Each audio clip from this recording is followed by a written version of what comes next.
অন্যায় করে, অত্যাচার করে, খুন গুম করে, ফাঁসিতে ঝুলিয়ে, রিমান্ডে নিয়ে তাদের কোনো একটা আদর্শবাদী দলকে বা জনগণের মানুষের ভালোবাসার কোনো দলকে শেষ করে দেওয়া যায় না। মূলত প্রোগ্রাম হচ্ছে 7 দফা দাবি বাস্তবায়নের লক্ষ্যে জামাত ইসলামী আমিরের জামাত জাতীয় নেতৃবৃন্দ কথা বলবেন।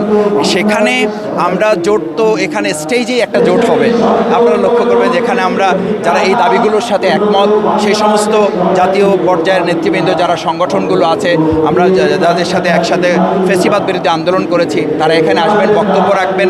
তো আর মানে এই জোটের ব্যাপারটা মূলত যখন আরও সামনের দিকে নির্বাচনের রোডম্যাপ প্রকাশিত হবে বা রোডম্যাপের দিকে আস্তে আস্তে আগাবে, তখন জোটের ব্যাপারটা আরও পরিষ্কার হবে এবং জোট তখন আরও ম্যাচিউরড হবে। সুতরাং সেই জায়গাটা আজকে আমিরে জামাত বা নেতৃবৃন্দের পক্ষ থেকে ডিক্লারেশনের জন্য আজকের প্রোগ্রাম ব্যাপারটা এরকম নয়। তবে আজকের এটার মধ্য দিয়ে আগামী দিনে কী ধরনের জোট হতে যাচ্ছে তার একটা চিত্র এখান থেকে জাতির কাছে মেসেজ যাবে বলে মনে করি এবং জাতীয় একটা মেসেজ এখান থেকে তারা ধারণ করতে পারবে। প্রথম প্রোগ্রাম, কিন্তু এরকম আরও প্রোগ্রাম আমাদের পল্টন ময়দানে হয়েছে, অন্যান্য মাঠে হয়েছে।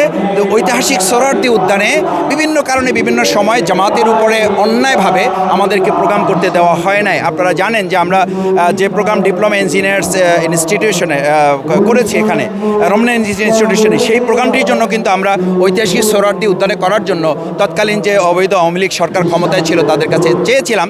তারা অত্যন্ত অন্যায়ভাবে তারা নিজেরা প্রোগ্রাম করেছে, অন্য অনেক ছোট দলকে করতে দিয়েছে, আমাদেরকে করতে দেয় নাই।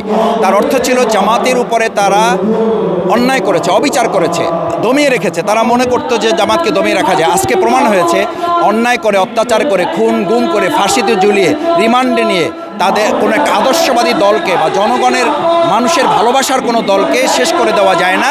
আজকের এই 19 জুলাই 2025 এই প্রোগ্রাম গোটা ফ্যাসিস্টদের জন্য এবং ভবিষ্যতেও যদি কোনো ফ্যাসিস্ট স্বৈরাচার মাথাচাড়া দিতে চায় তাদের জন্য এটা একটা বড় বার্তা হবে যে কোনো দলকে মানে শক্তি প্রয়োগ করে, বল প্রয়োগ করে, ফাঁসি দিয়ে, খুন করে, গুম করে, নির্মম নির্যাতন, নিপীড়ন করে, মামলা হামলা, রিমান্ড দিয়ে তাদেরকে দমিয়ে রাখা যায় না। সেই মেসেজ আজকে এখান থেকে জামাত দিতে সক্ষম হয়েছে আপনাদের ভালোবাসা, জনগণের দোয়ায়।